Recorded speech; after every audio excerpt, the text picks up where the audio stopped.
Ces chiffres, à présent, 40% des Réunionnais vivent aujourd'hui sous le seuil de pauvreté. 342 000 personnes qui vivent dans des conditions difficiles selon la dernière étude de l'INSEE.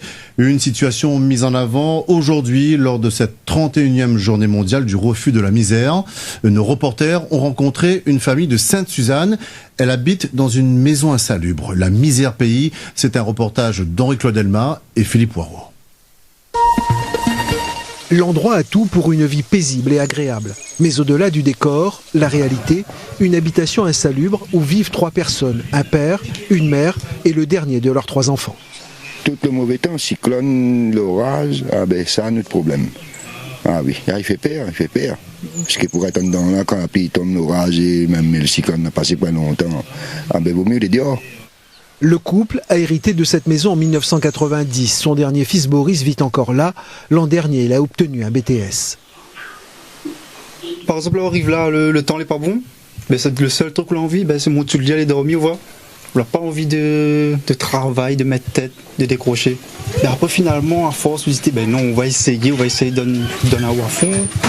À Sainte-Suzanne, la dernière saison cyclonique a révélé des conditions d'habitation difficiles pour bon nombre de familles. Par ailleurs, le niveau de revenu de la plupart des ménages est faible. 77% de la population est quand même un indice de fragilité, c'est-à-dire juste au-dessus du seuil de pauvreté, donc qui peut à tout moment basculer. Les élus, la municipalité et le CCS font un gros travail de recensement et un gros travail avec des plans d'action, et on travaille beaucoup sur des projets. Le terrain de 8000 m² de cette famille est constructible sur un tiers de sa surface.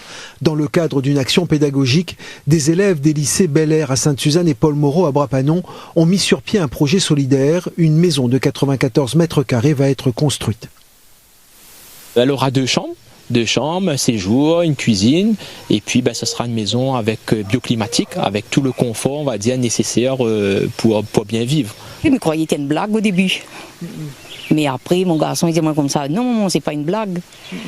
Elle va réaliser vraiment votre rêve, ce que tu veux. Elle va réaliser. La famille vit dans le quartier de l'Espérance. Pour elle, il n'a jamais si bien porté son nom.